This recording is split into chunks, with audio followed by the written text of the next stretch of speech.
જય શ્રી કૃષ્ણ, જય માતાજી મિત્રો. અમારી ચેનલ પર આપનું હાર્દિક સ્વાગત છે અને અમારી આ ચેનલને એકવાર અવશ્ય સબસ્ક્રાઈબ કરજો. મિત્રો, એક પરિવાર સાથે બનેલી આ એક સત્ય ઘટના છે, તો થોડો સમય કાઢીને આ ઘટનાને અંત સુધી જરૂરથી સાંભળજો. સાતમના દિવસે વહેલી સવારે જીજ્ઞાબેન ભજન ગાતા ગાતા પોતાના મંદિરમાં રહેલા એક નાનકડા કાનાને તૈયાર કરી રહ્યા હતા. આઠમનો તહેવાર નજીક હતો એટલે પોતાના કાનાજીને નવા વસ્ત્રો પહેરાવીને શણગારતા હતા. એ જ સમયે એમના પતિ જિજ્ઞેશભાઈ રૂમની બહાર આવ્યા અને જીજ્ઞાબેનને પૂછવા લાગ્યા, "જીજ્ઞા, મારા ચશ્મા ક્યાં મૂક્યા છે?" પરંતુ જીજ્ઞાબેન તો પોતાના કાનાજી સાથે વાતો કરવામાં એટલા મશગુલ હતા કે એને જિજ્ઞેશભાઈનો અવાજ પણ ના સંભળાયો.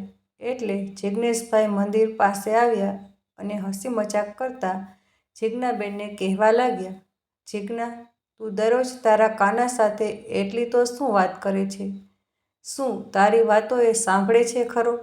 એટલે ચહેરા પર હાસ્ય સાથે જીજ્ઞાબેન એના પતિને કહેવા લાગ્યા, "મારા બંને કાના મારી બધી જ વાતો સાંભળે છે, પરંતુ એક તમે જ મારી કોઈ વાત નથી સાંભળતા." જિજ્ઞેશભાઈને આ વાત પર હસવું આવ્યું, પણ તેઓ તરત જ ગંભીર થઈને બોલ્યા, "મેં વળી તારી કઈ વાત નથી માની, અને રહી વાત તારા બીજા કાનાની, તો એ તો હજુ આ દુનિયામાં પણ નથી આવ્યો, તો તું કેવી રીતે કહી શકે કે એ પણ તારી બધી જ વાત માને છે?" એટલે પોતાની વાતોમાં થોડી ફરિયાદ કરતા જીજ્ઞાબેન એના પતિને કહેવા લાગ્યા, "તમે તો એટલા ભોળા અને વિશ્વાસુ છો કે તમારા આ જ ભાઈઓએ તમારો ફાયદો ઉઠાવ્યો છે. તમે તેમની વાતોમાં ફસાઈ ગયા અને તેમણે તમારી જમીન અને મકાન પોતાના કબજે કરી લીધા. આજે આપણે આ ભાડાના મકાનમાં રહેવું પડે છે અને આપણી દીકરી પણ સરકારી શાળામાં અભ્યાસ કરે છે. તમે તેમને ક્યારેય ના નથી પાડી અને તેમણે તમને લૂંટી લીધા, અને એ લોકો તમને બોલાવતા પણ નથી. આટલા ભોળા થઈને રહેશો તો દુનિયા તમારો ફાયદો ઉઠાવતી રહેશે, અને હવે તો આ બીજા બાળકની જવાબદારી પણ આપણે ઉપાડવાની થશે, તો બધું કેવી રીતે કરીશું?" જિજ્ઞેશભાઈના ચહેરા પર હળવું સ્મિત આવ્યું. તેઓ જીજ્ઞાબેનને સમજાવવા લાગ્યા, "જીજ્ઞા, તું ચિંતા ન કર. તારા કાનાજી પર વિશ્વાસ રાખ. એ એક દિવસ બધું સારું કરી દેશે. અત્યારે તું આ બધી ચિંતા કરવાનું રહેવા દે. તું ફક્ત તારી તબિયત પર ધ્યાન, કારણ કે ડૉક્ટર કહ્યું છે કે આ દિવસોમાં ઘણું ધ્યાન રાખવું પડે એમ છે." જીજ્ઞાબેન અને જિજ્ઞેશભાઈ વચ્ચેની હળવી વાતચીત ચાલી રહી હતી. એ જ સમયે ઘરનું ડોરબેલ વાગ્યું. જીજ્ઞાબેન ધીમે ધીમે દરવાજો ખોલવા ગયા અને ત્યાં તેમની 10 વર્ષની દીકરી ઈશા ઊભી હતી. એ પોતાના હાથમાં નાનકડી બેગ લઈને ઘરની અંદર આવી અને સીધી સોફા પર બેઠેલા તેના પપ્પા પાસે બેસીને ઉત્સાહથી તેના સ્કૂલની વાતો કરવા લાગી. "પપ્પા, આજે શાળામાં નવું ચિત્ર શીખ્યા અને મારી ટીચરે મને શાબાશી આપી." જિજ્ઞેશભાઈ ઈશાના માથા પર હાથ ફેરવતા ચહેરા પર હળવા સ્મિત સાથે એની દીકરીની કાલાઘેલી વાતો સાંભળી રહ્યા હતા. જીજ્ઞાબેન શાંતિથી આ બંને બાપ દીકરીની વચ્ચે ચાલતી વાતચીત સાંભળી રહ્યા હતા કે ઈશાએ એમને કહ્યું, "મમ્મી, મને ખૂબ ભૂખ લાગી છે." એટલે જીજ્ઞાબેન હસતા હસતા રસોડામાં ગયા અને ઈશા માટે નાસ્તો તૈયાર કરવા લાગ્યા.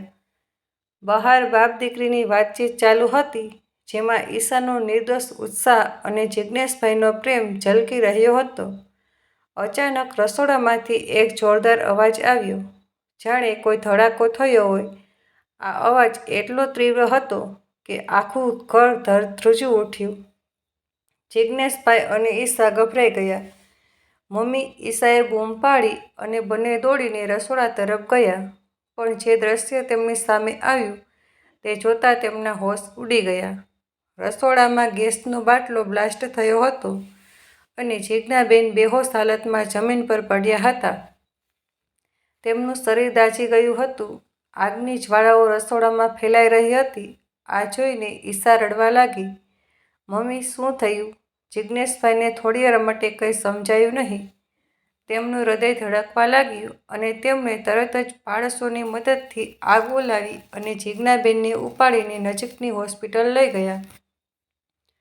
હોસ્પિટલમાં જીજ્ઞાબેનની હાલત ખૂબ ગંભીર હતી. ડોક્ટરોએ તેમની સારવાર શરૂ કરી પણ તેમનું શરીર મોટા ભાગે દાઝી ગયું હતું.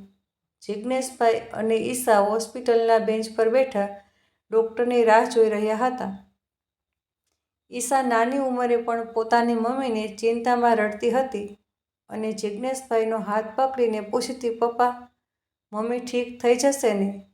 જિજ્ઞેશભાઈએ પોતે પણ ભયથી ધ્રુજતા પરંતુ ઈશાને હિંમત આપવા માટે કહેતા હતા, બેટા, કાનાજી બધું ઠીક કરી દેશે. ઘણી કલાકોની રાહ જોયા પછી ડૉક્ટર બહાર આવ્યા. તેમના ચહેરા પર ગંભીરતા હતી. તેમણે જિજ્ઞેશભાઈને કહ્યું, અમે ખૂબ પ્રયાસ કર્યા પણ જીજ્ઞાબેનને બચાવી ના શક્યા. તેમનું શરીર દાઝવાને કારણે ખૂબ નબળું પડી ગયું હતું અને સારવાર દરમિયાન તેમનું મૃત્યુ થયું. પણ એક સારા સમાચાર છે, જીજ્ઞાબેન ગર્ભવતી હતા અને અમે તેમના દીકરાને બચાવી લીધો છે. તેની હાલત થોડી નાજુક છે અને આઈસીયુમાં છે. આ સમાચાર સાંભળીને જિજ્ઞેશભાઈનું હૃદય ભાંગી પડ્યું. એક તરફ તેમની પત્ની જે તેમના જીવનનો આધાર હતી અને હવે તે આ દુનિયામાં ન હતી. બીજી તરફ એનો આવનારો આ દીકરો જેને લઈને બંને પતિ પત્નીએ ઘણા સપના જોયા હતા. જિજ્ઞેશભાઈ એ સમજી નહોતા શકતા કે આ પરિસ્થિતિ એમના માટે સુખની છે કે દુઃખની, કારણ કે એક જ ક્ષણમાં એની જિંદગી લૂંટાઈ ગઈ હોય એવું એમને મહેસૂસ થતું હતું. અને ઉપરથી ડૉક્ટરોએ પણ જણાવ્યું કે તેઓ એમની પત્નીની પાસે નહીં જઈ શકે કારણ કે એમની હાલત એટલી ખરાબ થઈ ચૂકી હતી કે તેઓ તેને જોઈ પણ નહીં શકે. આ વાત સાંભળી જિજ્ઞેશભાઈ પોતાને રોકી ન શક્યા અને જોરથી રડવા લાગ્યા. ઈશા જે હજુ 10 વર્ષની હતી, આ બધું જોઈ રહી હતી. તે પોતાના પપ્પા પાસે ગઈ અને પૂછવા લાગી, પપ્પા, મમ્મીને શું થયું? આ લોકો આપણને મમ્મી પાસે કેમ નથી જવા દેતા? તેની નિર્દોષ આંખોમાં ભય અને મૂંઝવણ હતી. જિજ્ઞેશભાઈ ઈશાને ગળે લગાવી પણ તેના પ્રશ્નોનો જવાબ આપવા માટે તેમની પાસે શબ્દો ન હતા. તેમનું હૃદય દુઃખથી ભરાઈ ગયું હતું અને ઈશાના પ્રશ્નો તેમના દુઃખને વધારે તીવ્ર બનાવી રહ્યા હતા.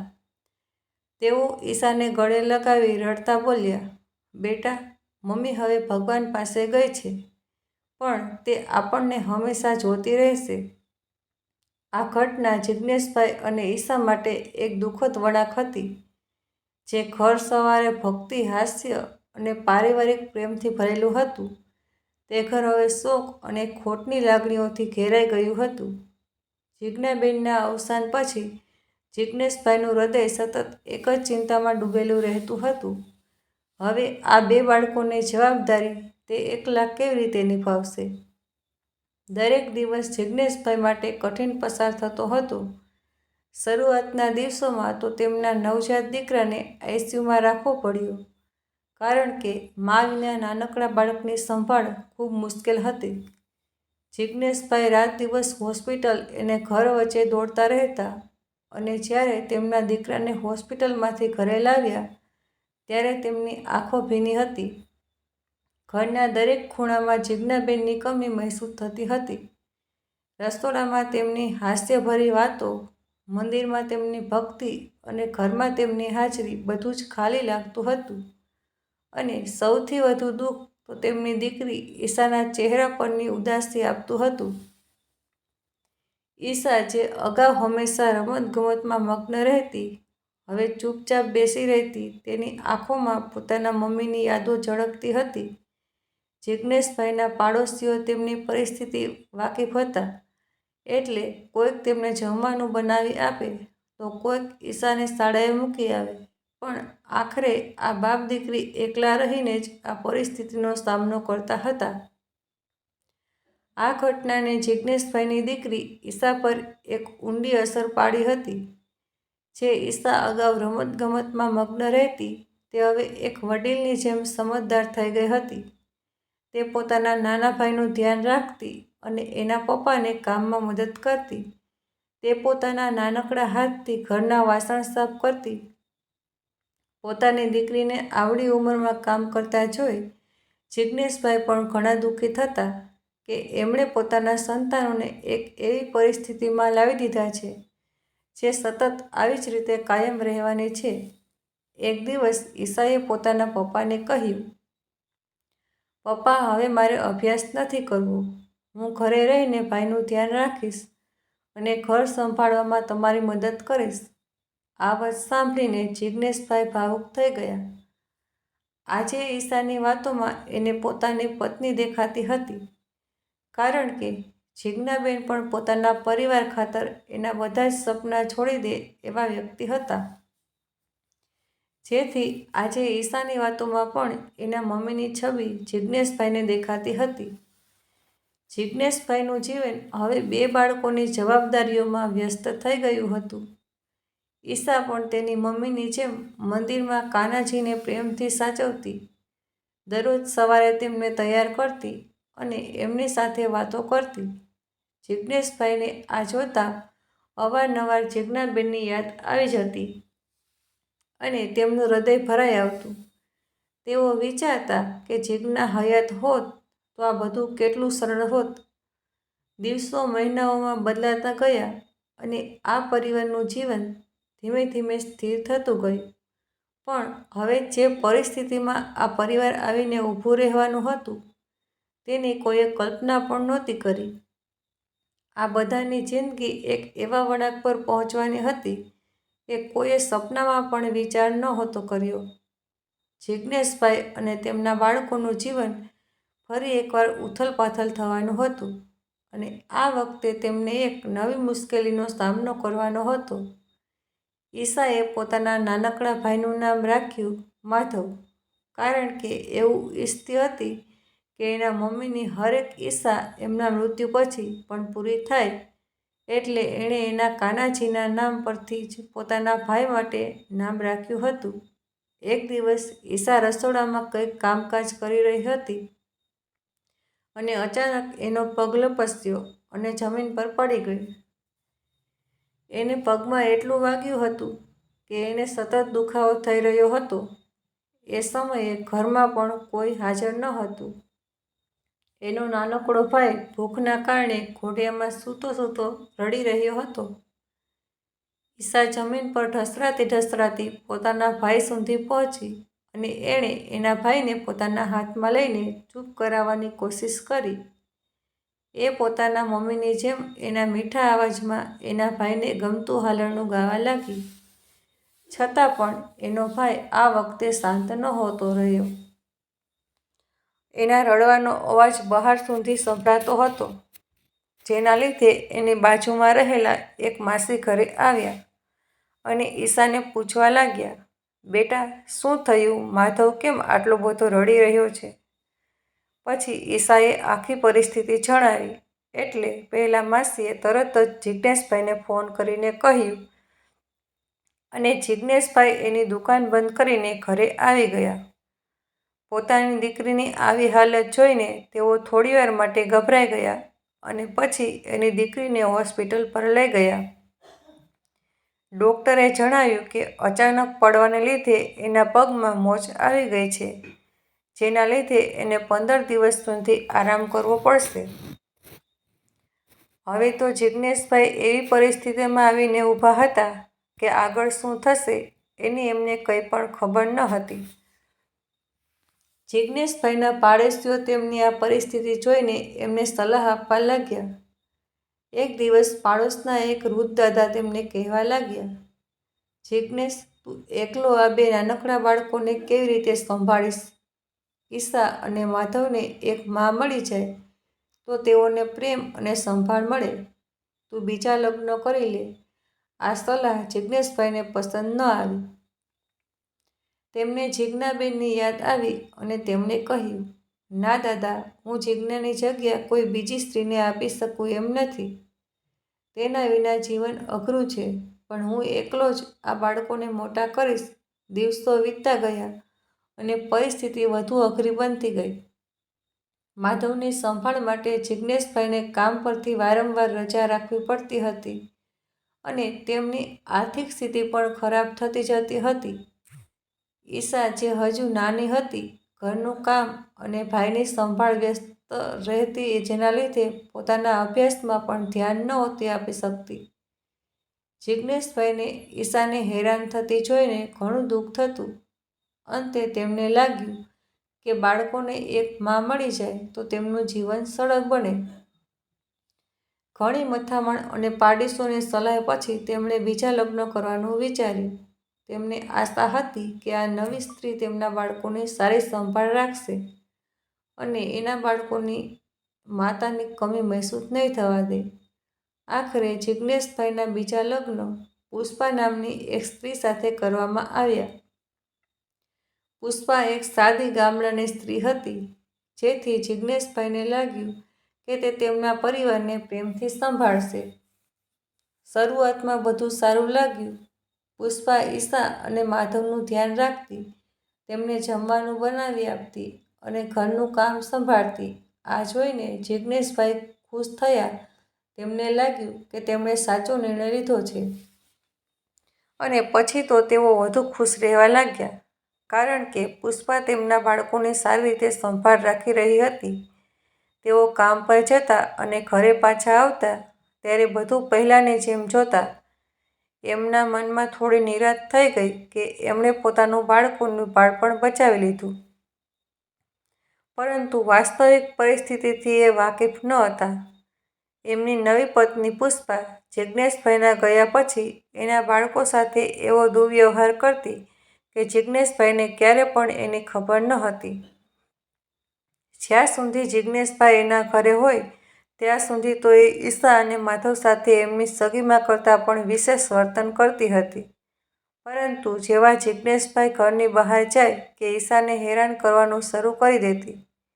આખો દિવસ ઈશા પાસે કામ કરાવતી અને જો કામ કરવામાં મોડું થઈ જાય તો ઈશાને માર પણ મારતી હતી.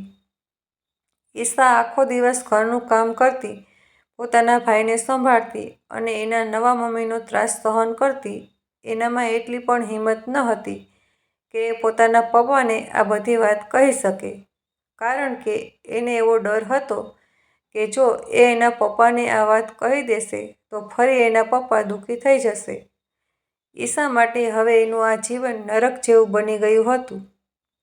તે દરરોજ પોતાની મમ્મીને યાદ કરીને મંદિરમાં એના કાનાજી પાસે બેસીને રડ્યા કરતી.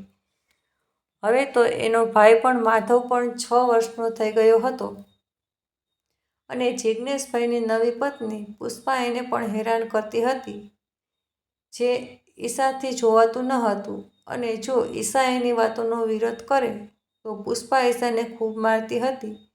એ દિવસ દરમિયાન પુષ્પાએ પણ એક દીકરાને જન્મ આપ્યો અને જિજ્ઞેશભાઈ તો પોતાના 3 બાળકોને એક સરખો જ પ્રેમ આપતા હતા, પણ પુષ્પાના હૃદયમાં ફક્ત તેના પોતાના દીકરા માટે જ સ્થાન હતું. તે પોતાના બાળકની સંભાળ ખૂબ પ્રેમથી રાખતી, પણ ઈશા અને માધવને સતત હેરાન કરતી રહેતી. તેનો ત્રાસ દિવસે ને દિવસે વધતો જતો હતો. ઘણી વખત પુષ્પા ઈશા અને માધવને એક સમયનું જમવાનું પણ ન આપતી. બંને ભૂખથી તળવળતા, પણ પુષ્પાએ તેમને એટલા ધમકાવ્યા હતા કે તેઓ પોતાના પપ્પા પાસે ફરિયાદ કરવાની હિંમત ન કરી શકતા. એમાં જન્માષ્ટમીનો તહેવાર નજીક આવી રહ્યો હતો અને ઈશાના હૃદયમાં એક નાનકડી આશા જાગી. તે દરરોજ મંદિરમાં જઈ તેના કાનાજીને શણગારતી, નવા વસ્ત્રો પહેરાવતી અને તેની સામે પ્રાર્થના કરતી. તેના માટે કાનાજી ફક્ત એક મૂર્તિ ન હતા, પણ તેની મમ્મીની યાદો અને તેની આશાનું પ્રતીક હતા. એક દિવસ જ્યારે તે કાનાજીને તૈયાર કરી રહી હતી, પુષ્પાએ તેને કામ સોંપ્યું હતું. ઈશા જન્માષ્ટમીના ઉત્સાહમાં પુષ્પાએ આપેલું કામ ભૂલી ગઈ અને કાનાજીને શણગારવામાં વ્યસ્ત થઈ ગઈ. આ જોઈને પુષ્પાને ગુસ્સો આવ્યો. તે મંદિર પાસે આવી અને ગુસ્સામાં કહેવા લાગી, આખો દિવસ તું આ કાનામાંથી બહાર નથી નીકળતી. આ મૂર્તિનું શું કરવું છે?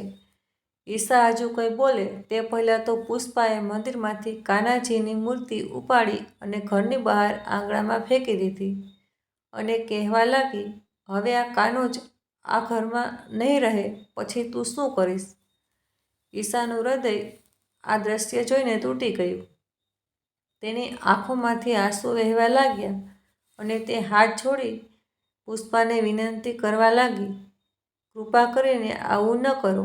જેવી તે બહાર પોતાના કાનાને લેવા ગઈ કે પુષ્પાએ એનો હાથ પકડી લીધો અને કહેવા લાગી, આ તારો કાનો હવે કોઈ દિવસ મારા ઘરમાં નહીં આવે.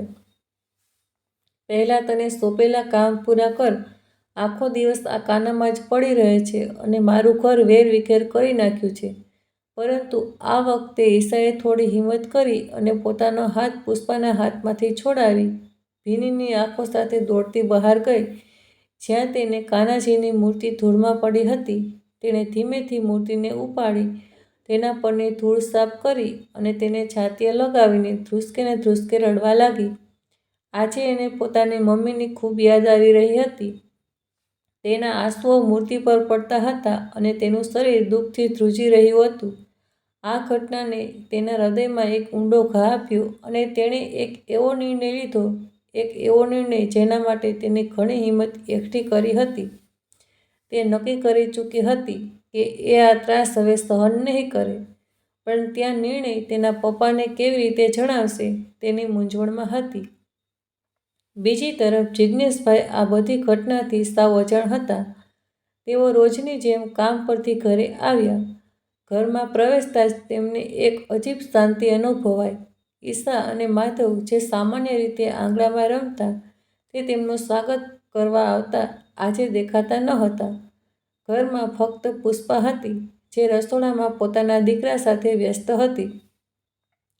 જિજ્ઞેશભાઈએ થોડી ચિંતા સાથે પુષ્પાને પૂછ્યું, ઈશા અને માધવ ક્યાં ગયા?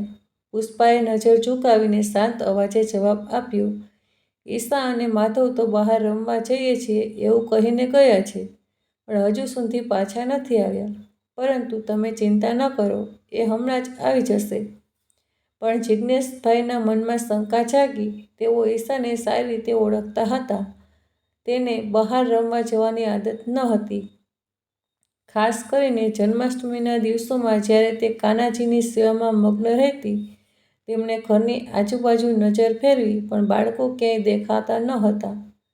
જિજ્ઞેશભાઈએ નક્કી કર્યું તેઓ જાતે ઈશા અને માધવને શોધવા જશે. તેમને પાડોશમાં પૂછપરછ કરી, મિત્રોના ઘરે ગયા પણ કોઈને કંઈ ખબર ન હતી. તેમનું હૃદય ચિંતાથી ધડકવા લાગ્યું. ઘરે પાછા ફરતા તેમની નજર ઘરના મંદિર પર પડી. જે જીજ્ઞાબેન વર્ષોથી કૃષ્ણ ભગવાનની મૂર્તિની પૂજા કરતા હતા અને હવે ઈશા તેની સંભાળ રાખતી હતી. પણ આજે મંદિર ખાલી હતું. કાનાજીની મૂર્તિ ગાયબ હતી અને મંદિરની આસપાસ બધું વેરવિખેર પડ્યું હતું. આ જોતાં જિજ્ઞેશભાઈનું હૃદય ધડકવા લાગ્યું. તેમને સમજાયું કે કંઈક ગંભીર બન્યું છે. તરત જ તેઓ પુષ્પા પાસે ગયા અને એને પૂછવા લાગ્યા, આ બધું શું છે? મંદિર કેમ વેરવિખેર છે?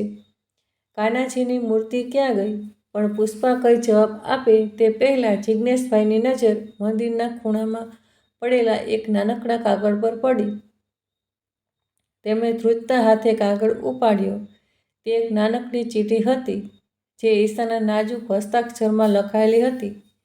જ્યારે તેમણે ચીઠી ખોલી અને વાંચવાનું શરૂ કર્યું, તેમની આંખોમાં આંસુનો સમુદ્ર ઉભરાઈ આવ્યો અને તેમનું હૃદય દુઃખથી ભાંગી ગયું. કારણ કે ચિઠ્ઠીમાં લખ્યું હતું, મારા વાલા પપ્પા, તમે આ ચિઠ્ઠી વાંચીને દુઃખી ન થતા એ જ મારી ઈચ્છા છે. હું અને માધવ ઘર છોડીને જઈ રહ્યા છીએ. નવા મમ્મી અમને રોજ હેરાન કરે છે. તેઓ અમને સરખું જમવાનું પણ નથી આપતા અને અમને બંનેને ખૂબ માર મારે છે અને એટલા ધમકાવે છે કે અમે તમને કશું કહી નહીં શકતા. આજે તો હદ થઈ ગઈ. પપ્પા, તેમણે મમ્મીના કાનાજીને જેને હું રોજ શણગારું છું એમને ઘરની બહાર ફેંકી દીધા. આ બધું હવે સહન નથી કરી શકતી. પપ્પા, હું જાણું છું કે તમે અમારા માટે બીજા લગ્ન કર્યા જેથી અમને એક માં મળી, પણ આ ઘરમાં હવે અમે નહીં રહી શકીએ. એટલે હું માધવને લઈને જઈ રહી છું. કારણ કે હું મારા નાના ભાઈને આ ત્રાસમાં નથી જોવા માંગતી. તમે દુઃખી ન થતા પપ્પા. તમે હંમેશા અમને કહેતા હતા કે કાનાજી બધું સારું કરશે. હું મારા કાનાજીને લઈને જઈ રહી છું અને મને ખાતરી છે કે તેઓ અમારું રક્ષણ કરશે. તમે પુષ્પા આંટી સાથે ખુશ રહો. હું તમને વધુ દુઃખ નથી આપવા માંગતી.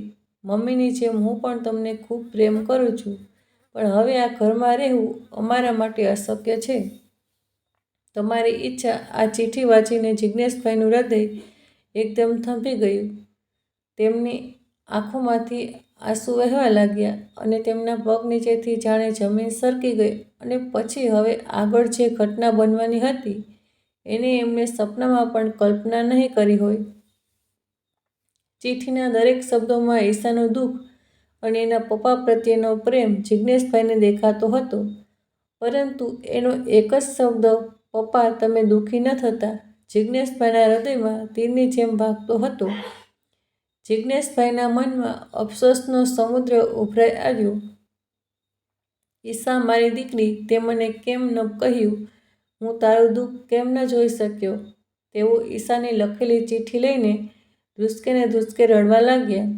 તેમની આંખ સામે ઈશાનો એ નિર્દોષ ચહેરો તરવરતો હતો. જિજ્ઞેશભાઈના આંસુ રોકવાનું નામ નહોતા લેતા, પરંતુ એમનું આ દુઃખ થોડી જ વારમાં ગુસ્સામાં બદલાઈ ગયું.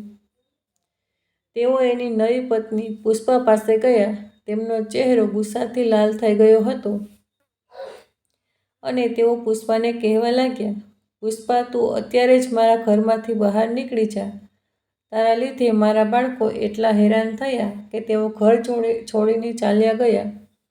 તેમનો અવાજ ગુસ્સા અને દુઃખથી ધ્રુજી રહ્યો હતો. પુષ્પા, જે અત્યાર સુધી સગીમાં બનવાના ઢોંગ કરતી હતી, હવે તેનો ખરો ચહેરો બતાવવા લાગી. તેણે અહંકાર ભર્યા અવાજે જવાબ આપ્યો, મારી સાથે આ રીતે વાત કરવામાં ધ્યાન રાખજો.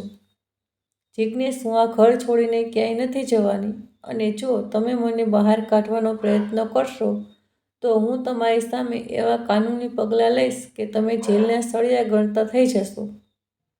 તેના શબ્દોમાં ધમકી અને અહંકાર હતો અને તેના ચહેરા પર કોઈ પસ્તાવો ન હતો. જિજ્ઞેશભાઈનું હૃદય આ વાતથી વધુ ભાંગી પડ્યું, પણ તેમને હવે પુષ્પા સાથે ઝઘડો કરવામાં સમય બગાડવો ન હતો. તેમના મનમાં ફક્ત એક જ વિચાર હતો, ઈશા અને માધવ ક્યાં છે? તેઓએ ઈશાની ચિઠ્ઠી ખિસ્સામાં મૂકી, બાળકોના ફોટા લીધા અને ઘરની બહાર નીકળી ગયા. સાંજનું અંધારું થઈ રહ્યું હતું અને જિજ્ઞેશભાઈનું મન વધારે ને વધારે ચિંતિત થતું હતું. તેમણે નજીકના મંદિરો, બસ સ્ટેન્ડ અને ગામની બહાર રસ્તા ઉપર શોધવાનું શરૂ કર્યું, પણ ઈશા અને માધવનો કોઈ પત્તો ન હતો. સમય વધતો જતો હતો અને જિજ્ઞેશભાઈની ચિંતા હવે ડરમાં બદલાતી હતી. આખરે તેમણે સ્થાનિક પોલીસ સ્ટેશનનો સંપર્ક કર્યો અને પોલીસ ઇન્સ્પેક્ટરને પોતાના બાળકોની જાણકારી આપી. પોલીસે શોધખોળ શરૂ કરી, પણ 2 દિવસની સતત શોધખોળ તો પછી પણ ઈશા અને માધવનો કોઈ સમાચાર ના મળ્યા. જિજ્ઞેશભાઈ દરરોજ ઈશાની ચિઠ્ઠીને હાથમાં લઈને બેસી રહેતા. ઈશા, તું ક્યાં ગઈ મારી દીકરી? હું તને અને માધવને હવે કેવી રીતે શોધીશ? તેમની આંખોમાંથી આંસુ વહેતા અને તેમનું હૃદય અફસોસથી ભરાઈ જતું. તેમને યાદ આવતું ઈશાનું નિર્દોષ હાસ્ય, માધવની નાની આંખો અને જીજ્ઞાબેનની ભક્તિ, જે ફક્ત યાદોમાં રહી ગઈ હતી. પુષ્પાની ધમકીઓ અને તેના ઢોંગે તેમના પરિવારને વિખેરી નાખ્યો હતો અને હવે તેમની પાસે ફક્ત ઈશાની ચિઠ્ઠી હતી, એની દીકરીનું હૃદયસ્પર્શી દુઃખ જે તેમના હૃદયને દરરોજ ચીરી નાખતું હતું. ઈશા અને માધવના ગુમ થયા પછી દિવસો, અઠવાડિયા અને મહિનાઓ વીતી ગયા, પણ જિજ્ઞેશભાઈની શોધ ચાલુ રહી. પણ ઈશા અને માધવનો કોઈ પત્તો ન મળ્યો. દરેક દિવસના અંતે જ્યારે તેઓ થાકેલા અને નિરાશ થઈને ઘરે પાછા ફરતા, તેમનો ઉદાસ ચહેરો જોઈને પુષ્પા ખુશ થતી.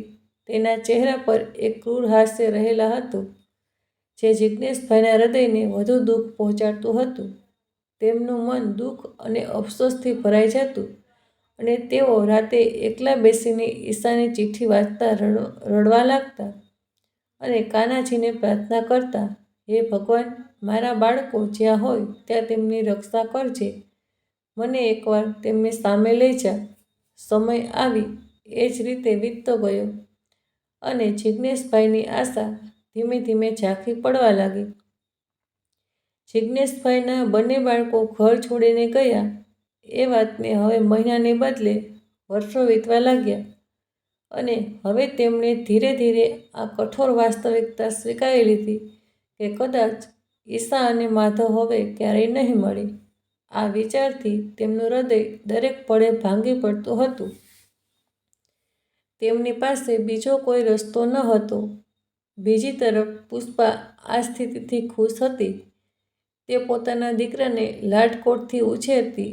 એક દિવસ પુષ્પા પોતાના દીકરાને શાળાએથી ઘરે લઈને આવી રહી હતી. રસ્તામાં અચાનક તેના દીકરાની તબિયત ખરાબ થઈ. તેને શ્વાસ લેવામાં તકલીફ થતી હતી અને તેનો ચહેરો એકદમ ફીકો થઈ ગયો. પુષ્પા ગભરાઈ ગઈ અને તેની આંખોમાં આંસુ આવી ગયા. તેણે તરત જ જિજ્ઞેશભાઈને ફોન કર્યો. જિજ્ઞેશ, જલ્દી ઘરે આવો, આપણા દીકરાને કંઈક થયું છે. જિજ્ઞેશભાઈ જે કામ પર હતા બધું મૂકીને ઘરે દોડી આવ્યા. તેમણે આ દીકરાને તરત જ હોસ્પિટલ લઈ જઈને દાખલ કર્યો. હોસ્પિટલમાં ડૉક્ટરે તેમને ગંભીર સમાચાર આપ્યા. તમારા દીકરાનું હૃદય પોળું થઈ રહ્યું છે, જે એક ગંભીર સ્થિતિ છે. તેને તાત્કાલિક સારવારની જરૂર છે અને જો તેની તબિયતમાં ફેરફાર ન થાય તો ઓપરેશન પણ કરવું પડશે. આ ઓપરેશન માટે ખૂબ મોટી રકમની જરૂર પડશે. આ સમાચાર સાંભળીને પુષ્પા ઊભી રડવા લાગી. તેના ચહેરા પર ભય અને દુઃખ સ્પષ્ટ દેખાતું હતું અને તે ડૉક્ટરને વિનંતી કરવા લાગી, ડૉક્ટર સાહેબ, મારા દીકરાને બચાવી લો, હું કંઈ પણ કરીશ. જિજ્ઞેશભાઈ આ બધું ચૂપચાપ જોઈ રહ્યા હતા. તેમનું હૃદય દુઃખથી ભરેલું હતું, પણ આ વખતે તેમને પુષ્પાના આંસુઓથી કોઈ ફરક નહોતો પડતો. તેમણે પુષ્પા તરફ જોઈને શાંત અવાજે કહ્યું, આજે તું પોતાના દીકરાને તકલીફમાં જોઈને રડે છે ને તો જરા વિચાર, મારી ઈશા અને માધવે કેટલું દુઃખ સહન કર્યું હશે. પુષ્પા આ વાત સાંભળીને ચૂપ થઈ ગઈ. તેના ચહેરા પર જરા પણ પસ્તાવો દેખાતો ન હતો. એને તો ફક્ત પોતાના દીકરાની ચિંતા થતી હતી. જિજ્ઞેશભાઈનું હૃદય તો આમ પણ ખૂબ દયાળુ હતું, એટલે એમણે ડૉક્ટરને કહી દીધું, ડૉક્ટર સાહેબ, તમે સારવાર કરવાનું શરૂ કરી દો, પરંતુ આ દીકરાને કંઈ ન થવું જોઈએ. આ શબ્દોમાં તેમનો ગુસ્સો ન હતો, ફક્ત એક પિતાની ફરજનો ભાવ હતો. ભલે તે બાળક પુષ્પાનું હોય, પરંતુ એ પોતાની ફરજ નિભાવતા હતા. હોસ્પિટલમાં સારવાર શરૂ થઈ, પણ ડૉક્ટરે જણાવ્યું કે આ ગંભીર હૃદયની સમસ્યા છે અને સ્થાનિક હોસ્પિટલમાં પૂરતી સુવિધાઓ નથી, જેથી આ બાળકને શહેરની મોટી હોસ્પિટલમાં લઈ જવું પડશે, જ્યાં અનુભવી ડૉક્ટરો અને યોગ્ય સાધનો છે. ડૉક્ટરની સલાહ માની જિજ્ઞેશભાઈ આ દીકરાને શહેરના એક મોટા હોસ્પિટલમાં લઈ ગયા અને ફરી ત્યાંના ડૉક્ટરોએ તેની તપાસ શરૂ કરી. તપાસ દરમિયાન એવું જાણવા મળ્યું કે આ દીકરાને તાત્કાલિક ઓપરેશનની જરૂર છે, પરંતુ એ ઓપરેશન કરવા માટે ખૂબ મોટી રકમ ભરવી પડશે. પણ આ ઓપરેશનનો ખર્ચ એટલો વધારે હતો કે એની સામે જિજ્ઞેશભાઈની આર્થિક પરિસ્થિતિ નબળી પડતી હતી. છતાં પણ જિજ્ઞેશભાઈએ પોતાના મિત્રો અને ઓળખીતા પાસેથી રૂપિયા ઉધાર લઈને ઓપરેશનની રકમ માટે પૈસાની વ્યવસ્થા કરવાની શરૂ કરી દીધી. પણ હજુ રકમ પૂરતી નહોતી થતી. આ જોઈને જિજ્ઞેશભાઈ અને પુષ્પા વચ્ચે તણાવ વધવા લાગ્યો. અત્યાર સુધી પુષ્પાનો વ્યવહાર જિજ્ઞેશભાઈ પ્રત્યે એટલો પણ સારો ન હતો, પરંતુ હવે પોતાના દીકરાની આવી હાલત જોઈને એ કઠોર શબ્દમાં જિજ્ઞેશભાઈને કહેવા લાગી, તમે એક પિતા તરીકે તમારા દીકરાની સારવાર પણ નથી કરાવી શકતા, તો પિતા બનવાના આવા ઢોંગ શું કામ કરો છો? પણ હવે જિજ્ઞેશભાઈને પુષ્પાની વાતથી કોઈ ફરક પડતો ન હતો અને તેઓ રિસેપ્શન પર બેઠેલી યુવતીને વિનંતી કરીને પોતાની પરિસ્થિતિ કહેવા લાગ્યા. જિજ્ઞેશભાઈએ ધ્રજતા અવાજે કહ્યું, મેડમ, અમારી પાસે હાલ રૂપિયા નથી, પણ આ દીકરાની જિંદગીનો સવાલ છે. કૃપા કરીને એની સારવાર કરો. હું રૂપિયાની વ્યવસ્થા કરી લઈશ. પુષ્પા પણ રડતા વિનંતી કરવા લાગી, મારા દીકરાને બચાવી લો, હું કંઈ પણ કરવા તૈયાર છું. રિસેપ્શન પર બેઠેલી યુવતીએ જિજ્ઞેશભાઈને જણાવ્યું, સર, તમારી બધી જ લાગણીઓ અમે સમજીએ છીએ, પરંતુ ઓપરેશન કરતાં પહેલાં તમારે બધી જ રકમની વ્યવસ્થા કરવી પડશે, નહીંતર તમારા દીકરાની સારવાર આ હોસ્પિટલમાં શક્ય નહીં બને. ફરી જિજ્ઞેશભાઈ હાથ જોડીને યુવતીને વિનંતી કરવા લાગ્યા અને આ વખતે તો પહેલી યુવતીએ કડક શબ્દોમાં જિજ્ઞેશભાઈને સમજાવ્યું, સર, હું હોસ્પિટલના નિયમના વિરુદ્ધ ન જઈ શકું. જે અહીંયાનો નિયમ છે એ જ હું તમને સમજાવી રહી છું. હોસ્પિટલના રિસેપ્શન પર આ બધું ચાલી જ રહ્યું હતું કે એ સમયે ડૉક્ટરનો ડ્રેસ પહેરેલો એક માણસ ત્યાંથી પસાર થયો અને આ લોકોની વાતચીત સાંભળીને થોડીવાર માટે ત્યાં થંભી ગયો અને રિસેપ્શન પર બેઠેલી યુવતીને પૂછવા લાગ્યો, આ શેનો અવાજ થઈ રહ્યો છે અને આ બધું શું ચાલી રહ્યું છે? એટલે પેલી યુવતી તરત જ પોતાની જગ્યાએથી ઊભી થઈ ગઈ અને ડૉક્ટરને આ લોકોની વાત સમજાવવા લાગી. એના વળતા જવાબમાં ડૉક્ટર ડોરે પણ જિજ્ઞેશભાઈને એ જ જવાબ આપ્યા જે અત્યાર સુધી પહેલી યુવતી એમને સમજાવતી રહી હતી. છતાં જિજ્ઞેશભાઈ ગળગળા અવાજે ડૉક્ટરને પોતાની વાત સમજાવવા લાગ્યા. પહેલાં તો ડૉક્ટરે એની વાતને ધ્યાનમાં ન લીધી અને થોડીવાર પછી એને જિજ્ઞેશભાઈને કહ્યું, હવે મારી એક વાત ધ્યાનથી સાંભળો. તમે ઓપરેશન માટે અડધી રકમની વ્યવસ્થા કરો. અડધી રકમ હું ભરી દઈશ, પરંતુ તમે જલ્દી રૂપિયાની વ્યવસ્થા કરો, જેથી ઓપરેશન શરૂ થઈ શકે. જિજ્ઞેશભાઈ ડૉક્ટરનો હાથ જોડીને આભાર માન્યો અને તરત જ રૂપિયાની વ્યવસ્થા કરવા લાગ્યા. તેમણે પોતાના ઘરના દાગીના વેચવાનું વિચાર્યું, દોસ્તો પાસેથી વધુ ઉધાર લેવાનું વિચાર્યું અને ગામના લોકોને ફરી મદદ માટે કહ્યું અને આખરે ઘણી મથામણ પછી અડધી રકમની વ્યવસ્થા થઈ ગઈ અને એના દીકરાનું ઓપરેશન શરૂ કરવામાં આવ્યું. થોડી કલાકોની રાહ જોયા બાદ ડૉક્ટર ઓપરેશન થિયેટરમાંથી બહાર આવ્યા. તેમના ચહેરા પર હળવું હાસ્ય હતું અને તેમણે કહ્યું, ચિંતા ન કરો, ઓપરેશન સફળ રહ્યું છે. તમારો દીકરો હવે સંપૂર્ણ સ્વસ્થ થઈ જશે. થોડા દિવસ આરામની જરૂર છે, પણ તે બરાબર થઈ જશે. આ સાંભળીને પુષ્પાની આંખોમાંથી આંસુ વહેવા લાગ્યા. જિજ્ઞેશભાઈના ચહેરા પર નિરાહતની લાગણી દેખાઈ. બંને ડૉક્ટરનો આભાર માનવા માટે તેમની કેબિનમાં ગયા. જિજ્ઞેશભાઈએ હાથ જોડીને કહ્યું, ડૉક્ટર સાહેબ, તમે અમારા દીકરાને બચાવ્યો તેના માટે આભાર. અમે તમારું ઋણ ક્યારેય નહીં ભૂલીએ. પુષ્પાએ પણ ગળગળા અવાજે આભાર માન્યો. ડૉક્ટરે હસીને કહ્યું, એ મારી ફરજ હતી. હવે બસ બાળકનું ધ્યાન રાખજો. ત્રણેય વાતચીતમાં વ્યસ્ત હતા ત્યારે અચાનક કેબિનનો દરવાજો ખુલ્યો અને એક યુવતી સાદા ડ્રેસમાં અંદર પ્રવેશી. યુવતીના હાથમાં એક ટિફિન હતું. જ્યાં તેણે ટેબલ પર એક બાજુ મૂક્યું, તે થોડી નજીક આવી અને બોલી, ભાઈ, તારું ટિફિન આવી ગયું છે. શાંતિથી જમી લેજે. આ અવાજ સાંભળીને જિજ્ઞેશભાઈનું હૃદય એક ધબકારો જાણે ચૂકી ગયું. તે અવાજમાં કંઈક એવું હતું જે તેમના હૃદયમાં તારને જણજણાવી ગયું. તેમણે ધીમે ધીમે પાછળ ફરીને જોયું અને તેમની આંખો યુવતીના ચહેરા પર સ્થિર થઈ ગઈ. સામે ઊભેલી યુવતીના ચહેરા પર એ જ નિર્દોષતા હતી જે ઈશાની આંખોમાં હતી. થોડી મોટી થઈ ગઈ હતી, પણ તેની આંખોમાં એ જ ઉદાસી અને પ્રેમ હતા જે જિજ્ઞેશભાઈએ ઈશાની ચિઠ્ઠી લખતી વખતે કલ્પનામાં જોયો હતો. તેમનું હૃદય ધડકવાનું બંધ થઈ ગયું જાણે અને તેમની આંખોમાંથી આંસુની ધારા વહેવા લાગી.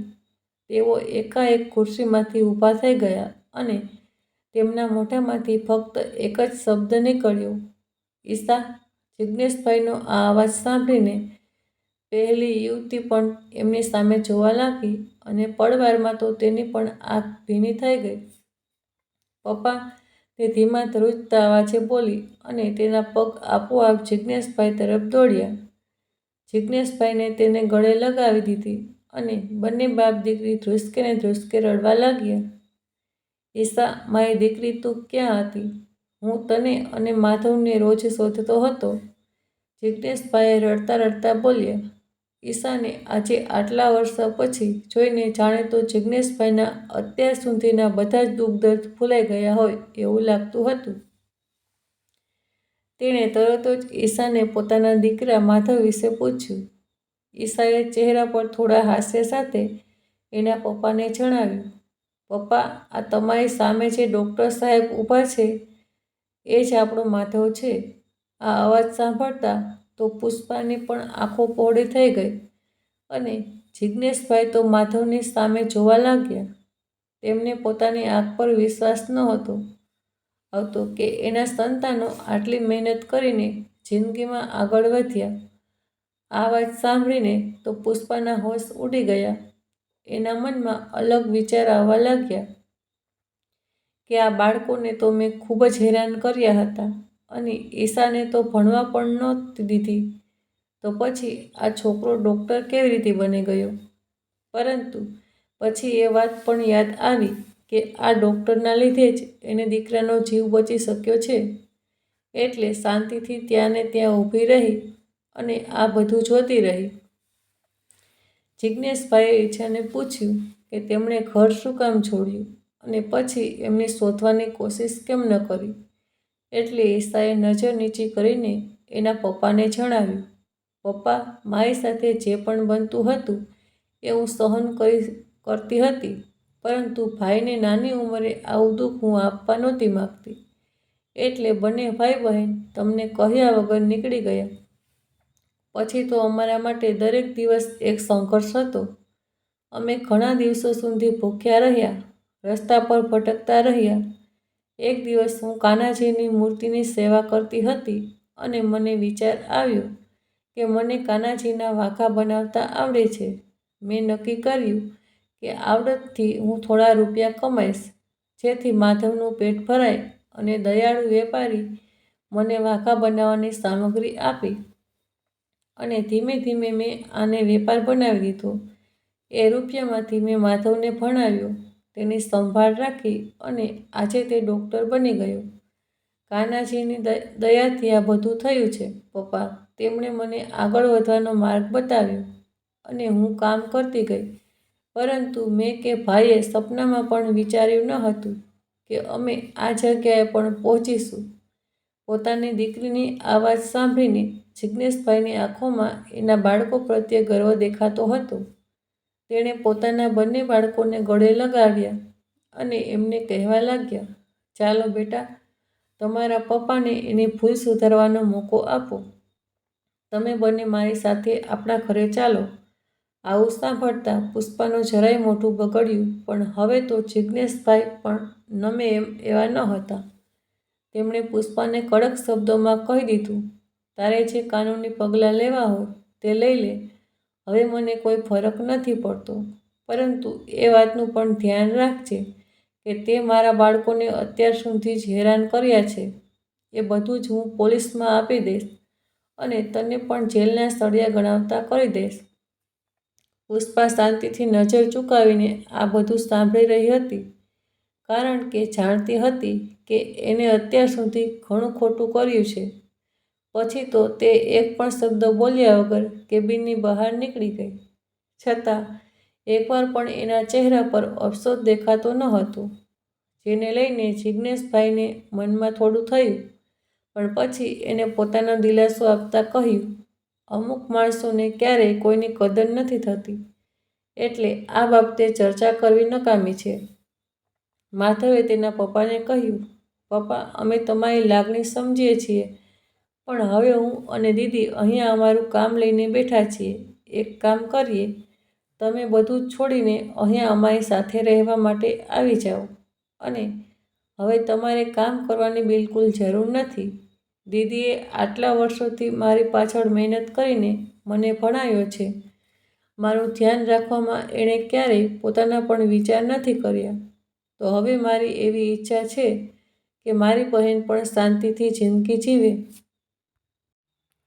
પછી ઈશા અને માધવ જિજ્ઞેશભાઈને પોતાના શહેરના ઘરમાં લઈ ગયા, જ્યાં બંને ભાઈ બહેન ભાડાનું મકાન રાખીને રહેતા હતા. જિજ્ઞેશભાઈ ઘરની અંદર ગયા અને અંદર પ્રવેશતા જ એની નજર સામે એની પત્નીને કાનાજીને જોયા. આ જોતા તરત જ જિજ્ઞેશભાઈની આંખો ભીની થઈ ગઈ. જિજ્ઞાબેનની જેમ ઈશા પણ દરરોજ એના કાનાજીને આવી જ રીતે શણગારતી હતી. જિજ્ઞેશભાઈ મંદિરની નજીક ગયા અને કાનાજીને ત્યાં બેઠા જોઈને એના ચહેરા પર થોડું હાસ્ય અને આંખોમાં આંસુ હતા અને કાનાજીને કહેવા લાગ્યા, ખરેખર ભગવાન તારી લીલા સૌથી ન્યારી છે. જેનું કોઈ નથી એના તમે છો. અને જિજ્ઞેશભાઈ એ ભગવાન પાસે 2 હાથ જોડીને એમનો આભાર માન્યો અને એમને પોતાના બાળકો ફરી પાછા મળી ગયા. જિજ્ઞેશભાઈએ પોતાના ઘર અને પુષ્પા સાથેના સંબંધોને હંમેશા માટે વિદાય આપી દીધી અને તેમણે પુષ્પા સાથે કાનૂની રીતે છૂટાછેડા લઈ લીધા. હવે તેઓ ઈશા અને માધવ સાથે શહેરના નાનકડા પણ પ્રેમથી ભરેલા ઘરમાં રહે છે અને ખુશખુશાલ જિંદગી જીવે છે. વાલા મિત્રો, આ ઘટના પરથી આપણને એટલું તો જરૂરથી શીખવા મળ્યું કે જો તમે ભગવાન પર શ્રદ્ધા રાખો છો તો એ ક્યારે પણ તમારું ખરાબ નહીં થવા દે. જ્યારે દરેક લોકો તમારો સાથ છોડી દે ત્યારે એક જ એવા છે જે તમને પકડી રાખે છે અને પુષ્પા જેવા લોકો જે હંમેશા નિર્દોષને હેરાન કરે છે અને ક્યારેય પોતાના કરેલા પર અફસોસ નથી કરતા, એવા લોકોને ભગવાન હંમેશા એના નિશ્ચિત સમયે કર્મો પાછા આપે છે. જેથી તમારા કર્મ કરવામાં ધ્યાન રાખો કે તમે જે કરશો એ જ ભરશો. બધાના જીવનમાં દુઃખ અને મુશ્કેલીઓ આવે જ છે, પણ ભગવાન પરની શ્રદ્ધા, સારા કર્મો અને પ્રેમથી બધું સુધરી શકે છે. આ ઘટના પરથી આપણને એટલું તો જરૂરથી શીખવા મળ્યું કે સમય જ્યારે ન્યાય કરે છે ત્યારે બીજી કોઈ વસ્તુની જરૂર નથી પડતી. તેથી ભગવાન પર સાચા મનથી વિશ્વાસ રાખજો. એ તમારો આ સમય એક દિવસ જરૂરથી લાગે છે. અને મિત્રો, આ વાર્તા આપને પસંદ આવી હોય તો ખાસ આપણી આ ચેનલને સબસ્ક્રાઈબ કરવાનું ભૂલશો નહીં, જેથી આવી જ સત્ય ઘટના અને સત્ય ઘટના પર આધારિત કહાની આપને સમયસર સાંભળવા મળતી રહે. તેમજ મિત્રો, આ કહાની વિશે આપનું શું કહેવું છે તે પણ આપ અમને કોમેન્ટ બોક્સમાં જરૂરથી જણાવજો. તો ફરીથી મળીશું મિત્રો કોઈ નવા વિડીયો સાથે. ખૂબ ખૂબ ધન્યવાદ. હર હર મહાદેવ.